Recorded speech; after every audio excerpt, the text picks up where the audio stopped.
Hey, everybody, super excited for this chat today. Special Massachusetts edition, talking tech insight analysis, and future with John from Diginomica. How are you?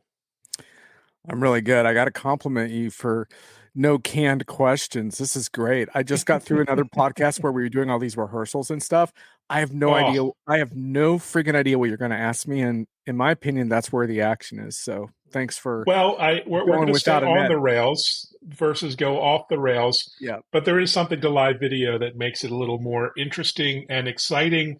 Let's start with introductions. Who are you, John? And although we followed each other for, gosh, a decade or longer on social media, what do you do exactly? That's a really good question. To some extent, I'm still trying to figure that out, but I am the co-founder of Diginomica, and we've been around for 10 years, and that is my main thing. And in the context of Diginomica, we're trying to really help readers understand like what matters in the enterprise software industry and why, and Mm. and sort of combine uh, our really customer use case focused approach with also strong opinions and strong takes, which we don't necessarily expect people to agree with, but we think it's our job right now to take positions on where technology is going, and then people can decide whether they agree with our positions or not. That's a bold initiative to say the least in this day of marketing and social hype. Um, So what's your, position in the marketplace? What topics do you cover? What's your personal, professional focus across this landscape these days? I'm guessing AI is in there somewhere as well. Yeah, for sure. So I think one thing that's kind of interesting, and we can get into this a little bit if you want, in terms of 10 years into Diginomica, I kind of reached some new realizations about I want to start codifying what I've learned and come up with some like maybe controversial sound bites, like what I call the technology paradox, and then explain what that is all about. But basically, when Diginomica started, we had a couple agendas. One was we thought basically the state of the user experience for readers in the tech industry really was crap, and it's really gotten worse as far as like Mm. most of the big tech sites autoplay videos everywhere, pop-ups. Sometimes I'll send out tweets of like, please save this article from destruction from all the ads and pop-ups that are going on. So we wanted a really clean user experience that really let enterprise software readers focus on issues. And the real core thing was we want to figure out how transformation works and how projects successfully get carried off in the enterprise, and what are the keys that delineate product success from failure. Because whatever technology you look at, whether it's business intelligence or analytics or core ERP, or now a variety of cloud products and then AI, of course, the project failure rates are rather high. And so the concept Mm. the concept then becomes, now you can debate exactly what failure means in that context, but we can certainly agree that a lot of them underperform. And so the concept then becomes, well, how do we avoid that? How do we do a better job? And over time, what we realized is our site seems to attract change agents, and people want to think differently and do better. And that kind of works for us because we're trying to do the same thing. So, but the one thing I would say is we're not trying to be better in that sense. We want to be part of the solution. So I think it's everyone's collective job to ensure better project outcomes for customers. And that means you, me, analysts, media, consultants, vendors, whoever. Our job is to make that happen for customers on a more regular basis. Wow, that's a really unique business model, unique positioning out there. Um, I guess the question is, how do you do it? How do you avoid the buzzwords and the pop-ups and the marketing, which I'm pretty well known for, but have the quality and the clients who, of course, they want buzz as well. They want impressions and reach and visibility and thought leadership. That's quite a balancing act, is it not? It is for sure. And look, I mean, there's no one right answer to this, right? But there Mm. is in the B2B space, which is different than B2C, one of the things you have to take into account more in B2B is that in a B2C, alienating a small percentage of readers might be considered collateral damage and fine. But in the B2B space, those people might be budget holders and decision makers and people that would affect your future. B2B is a small world, and those people have a way of coming back around. And so if you give them a quality experience, they're going to remember that. But to your point, we do have something on our website that is a little bit like a pop-up. It's like more of a slider, but it's subtle, but it is there. And you have to strike a balance in that sense, right? Because the web is a very busy place these days. And when people visit your site, they're not necessarily going to come back, even if they really like your stuff. So you do have to figure out a little bit of a balance there. But in general, the sort of framework behind how we think about the market is that if you take strong positions and you build the right relationships, you can contradict the algorithm a little bit through your own network and your own relationships and your own platform. And it takes a long Mm. time to build that up, but you can do it. And, we have to hit the road and go to events and, sit down with people, break bread and all that stuff. And you build those relationships one at a time. But then through things like newsletters and subscription stuff, you try to scale that a little bit. And yeah. I mean, you're right. I mean, there is, sometimes you miss out on some of the viral attention if you try to be like we had that slogan, a decade of trust, you had up there, and like we want to, reader trust is paramount to us, and so we have to be really careful about not overhyping or or creating an argument for the sake of it. But the good news is there's enough controversial stuff going on that you can take a pretty strong position and attract a decent amount of attention. But you're right, it's a balancing act, and we can't tell you how you should do it, Evan, but I'm just saying it's worked for us the way we've done it. Yeah, well, leave the clicks to me. I'm all about the hype and the viral videos. So, do what you do best. But in all seriousness, you have a lot of partnerships as well with media companies and brands. How does that work as a kind of media company yourself? Yeah, so a lot of what we envisioned from the beginning was to provide a platform for software vendors.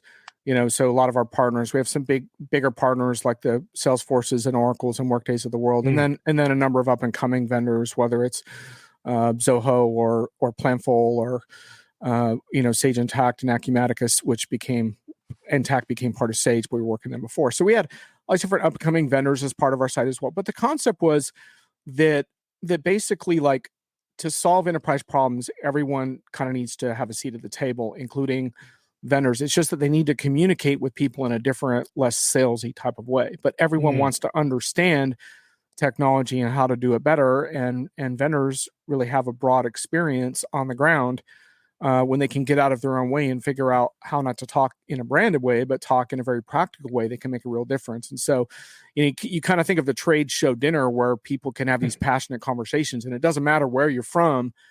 It's a great conversation unless you're stuck next to someone that whips out a business card like 5 minutes in the conversation.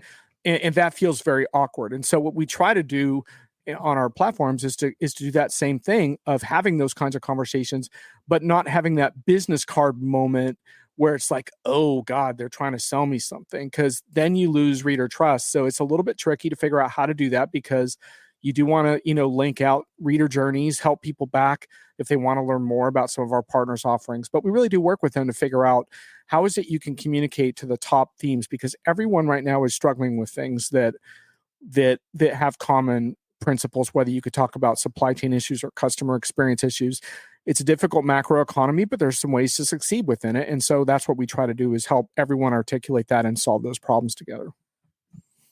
Nice approach. So you've been known for emerging trends in core tech areas like ERP and CRM and analytics. Tell us about your focus and how it's maybe evolving, changing. Yeah, I mean, originally I was, steeped in the ERP marketplace. In the 90s, I built an ERP recruiting firm. But even then, I was spending a fair amount of time on data warehousing and analytics. And like over time, that's kind of evolved for me where, I have sort of different hats, like everything from the future of work and analytics to the impact of AI. Mm. I've spent a ton of time on generative AI and have developed some fairly, I guess you could say, outspoken positions on that topic. Because AI kind of, like, in contrast to some of the other trends that I've made fun of, like the metaverse, AI actually has, I think, profound implications for our future, and it ties together a few different things I'm very interested in, including disinformation, the future of human creativity, and also from an enterprise software context, how can we be more successful, be more efficient? And so I think, a way of writing about that I think is at least different than other people, whether they like it or not. You can go to my site and decide. But I've been spending a lot of time on that topic lately. But in general, it's really looking at this notion of transformation from one end of the enterprise to the other and all the different points like it touches. And The advantage of that is I have a pretty broad scope and I go to a lot of different kinds of shows. The disadvantage in some cases is there's some analyst types that I hang out with that are much more focused. Like I look at manufacturing, discrete manufacturing, I look, and they go very deep in a particular area. Whereas I'm kind of trying to understand broader how to connect the dots. So that's what I do. Nice approach. So, speaking of connecting the dots of all the tech topics, you mentioned AI, the Internet of Things, robotics, so much cool emerging tech. What do you think is most transformational from a business standpoint, and why? What are you thinking there?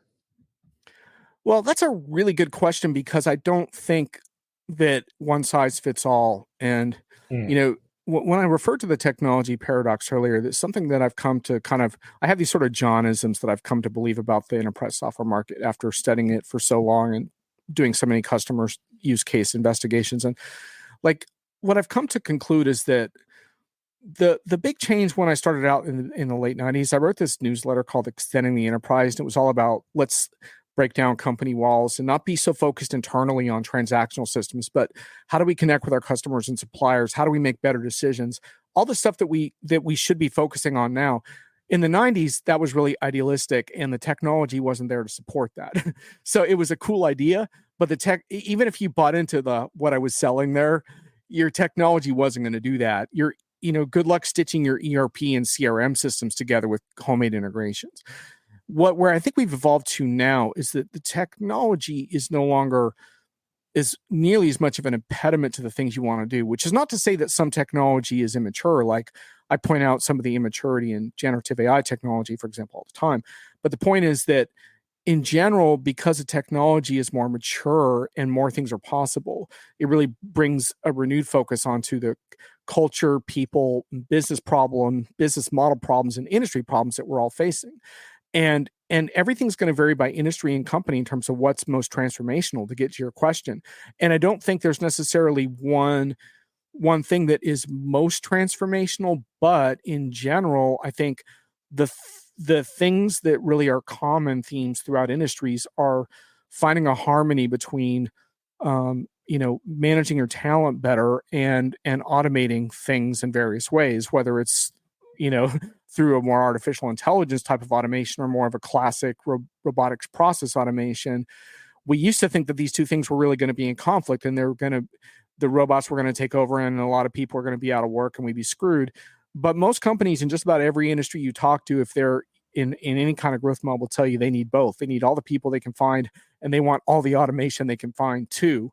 And so the things that are transformative are the things that allow companies to do that but compete in areas that matter to them. And so when I look at transformation, I look at time to value. Can you get some things up and running quickly that allow you to build momentum? Because what's not transformational anymore are 3-year elaborate project roadmaps like we used to have. You got to, if you can't deliver some value within about 6 weeks and build on that, then you're not going to be transformational because you're not the sponsors of those products aren't going to have their jobs long enough to see the transformation through.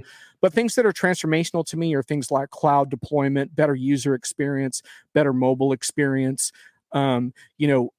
connecting customers with their backend so they can see where their orders are, things that involve transparency, things that involve real-time data, things that involve better decision-making, empowering customers and employees. Those are all transformational things. Exactly what technology you use is going to vary. Well said. That's a lot of food for thought. And speaking of complex topics and subjects, what's your approach on the content side when, it's very complex talking about privacy and regulation, future of work? You can't create 60-second TikTok videos that give you much value. Do you still focus on, reports and white papers and long form writing, or what's your preferred communications vehicle these days?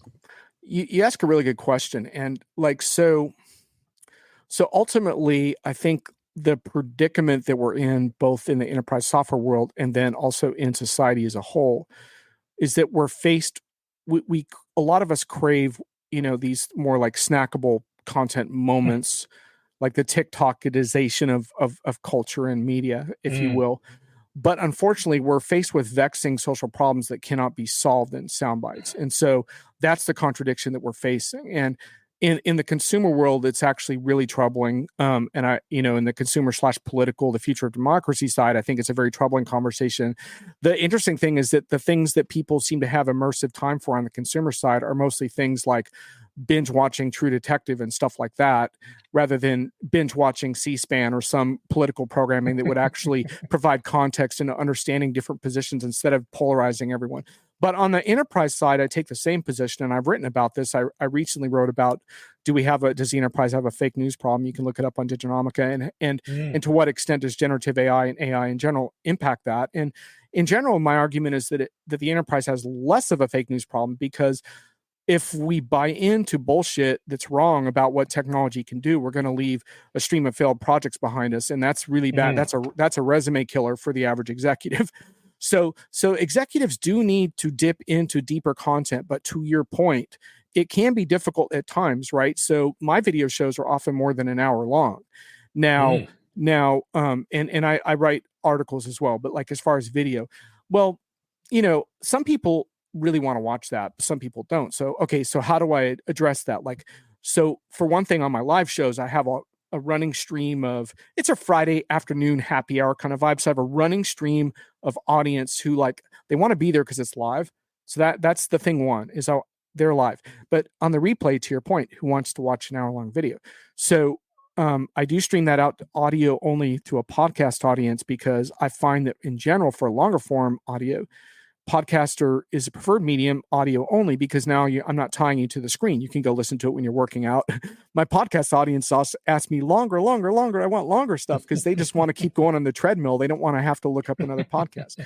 But I do use AI, actually, and I've written about AI for video editing. I use AI to chop up clips of my longer videos, to your point, because what I do want to do is issue some soundbite clips that, yeah, it doesn't solve the problem, but what I hope it does is it gets people's attention a little bit, and encourages them to start dipping in to the deeper content when they have time. And over time, as people trust you more, they want to engage a little further in your ideas. But I don't think there's any one right answer. I think each of us needs to come up with our own content formula. But in general, the Diginomica philosophy is that we want to engage people around important contextual issues, but we don't want to overwhelm them with like white papers and huge documents. We want to engage, because it's dialogue. The problem with the white paper right now is, by the time you write it and finish it, the whole world has moved on. And now you have to redo the research, because the data points are already not valid, which is not to say we shouldn't do annual studies and stuff like that. There's still a place for that. But I think the appetite for that kind of static content is fading. And what really matters right now is engagement. And if you look at LinkedIn, that's a classic example, because what gets traction on LinkedIn? It's conversations, and those happen daily. And so if you spend your time just buried on white papers, you're missing out on all of that. Such a great point. And same applies for me to webinars. No one wants to sign up for another effing webinar. It's, again, it's this overload effect.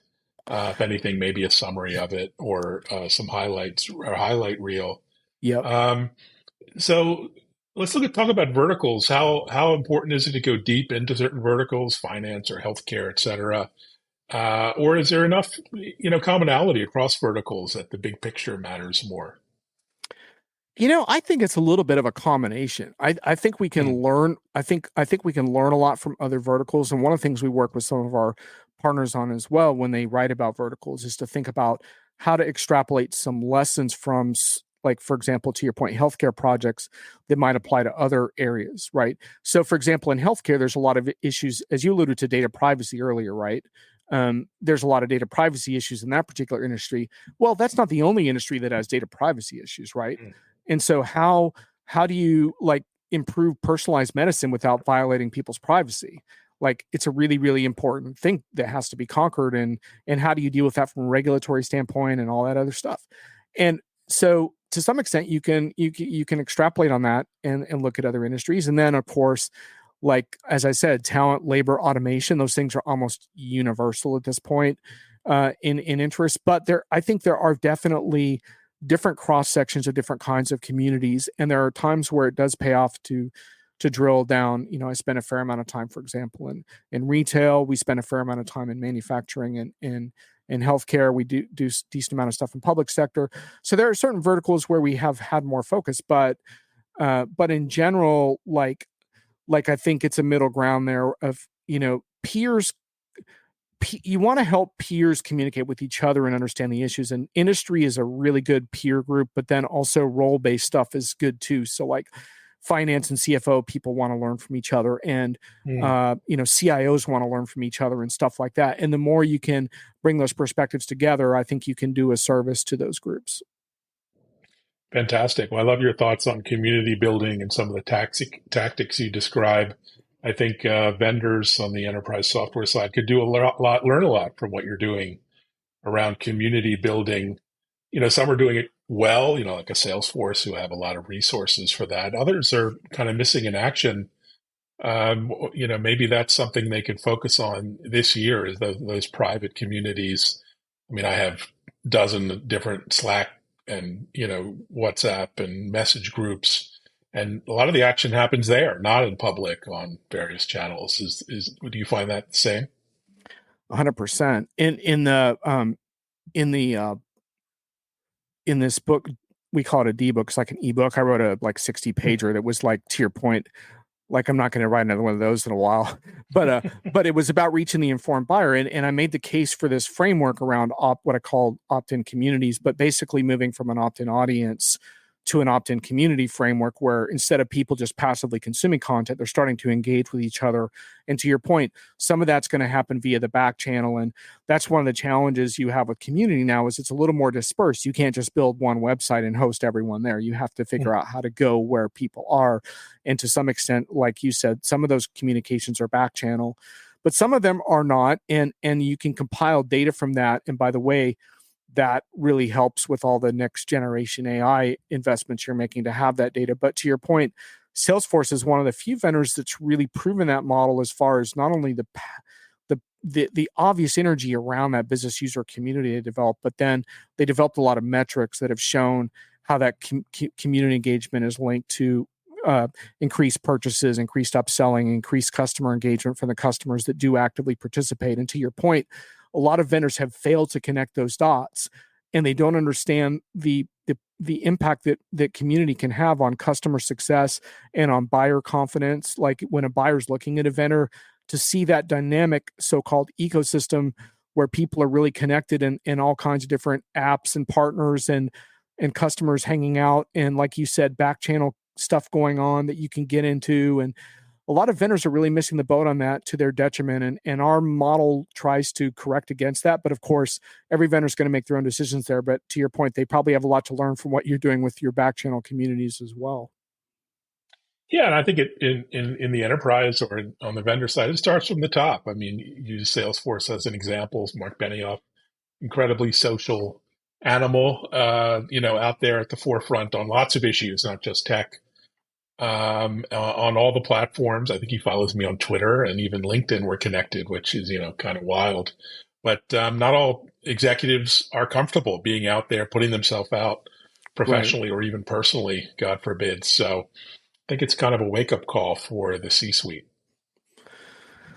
Yeah, exactly. I mean, I talk about this buzzword boomerang effect of customer success, where vendors push customer success, but the implications to me about that are, how can you have customer success outside the context of a robust community structure where customers can engage with each other, get answers to questions, field meaningful feedback, get sense of roadmaps and what's coming? How can you even talk about customer success when you don't have some type of dynamic community? And one of the things that I try to conceptualize in my recent stuff that I'm doing about like 10 years of Diginomica is like, how do those pieces fit together? Because basically all those things should connect, like the content that you're producing, the community you're building, the events that you're conducting. They should all feed into that goal of that deepening that community. And then of course, the end result of that is better project results, but also better opt-in data, right? And first party data is going to be gold in this era. I mean, one of the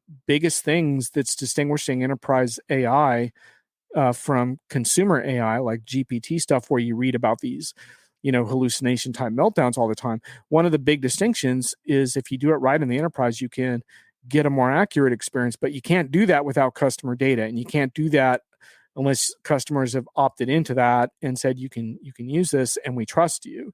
And so trust and data and opt-in communities, it's all connected. And that's what I would really want enterprises to take away from this, because it's not as simple as, oh, I'm going to go buy some AI. If you don't have your data platform and your customer community built, where are you going to get the data that allows you to get a good result? You're not. And there's going to be a backlash and there's going to be a problem. Wow, mic drop moment. Well, on that note, my shows are a little shorter than yours, so we'll wrap No things up. worries. What are you excited about this year in particular? I think you'll be on the road a fair amount. Oh, What's yeah. on your agenda? Well, I mean, nothing beats like, actually the travel's not the fun part, but getting when you get there Hmm. and you're kind of hearing from customers on the ground, and those I've written about serendipitous moments at events, but those lunches with whoever you never know who you're going to sit down with, like those moments, like are gold, because in our virtual world, those are the serendipitous moments that are hard to simulate virtually. As much as I am a virtual event advocate, I do acknowledge that. So I really look forward to that and learning what customers are doing. But I do think that this is a really pivotal time for companies, because it's like there's this challenge of like economic macro headwinds, but there's also these opportunities that are being presented by all these new technologies referred to, which we didn't cover all of them today, sorry. But making sense of all that is fascinating. And so that's the kind of thing that drives me, is to try to find a way to explain. I just did a piece on AI project success and failure and what's going to distinguish the two. And like those kinds of things really fire me up, because if we can be a part of more success, like that to me keeps my curiosity going, and it keeps me from becoming too cynical, because that's my job, is to try to be like appropriately skeptical and even humorous at times with that. But then I also never want to lose my curiosity. The only way to do that is to talk with customers and hear the passion they have for what they're doing. So Well said. Well, it's been a delight chatting, and I've learned a lot. cool. We shouldn't have waited 10 years to actually have this Massachusetts, first baby. connecting. Yeah, and we'll have to Yeah, break bread, maybe a Celtics game coming up. exactly. And thanks so much for watching, everyone. Reach out to John, follow him personally, as well as the corporate handles. Lots of fun, amazing insights. One of my go-to handles on social media. Thanks, John. Thanks, everyone. Pleasure. Thanks, Evan. Take care. Stay safe.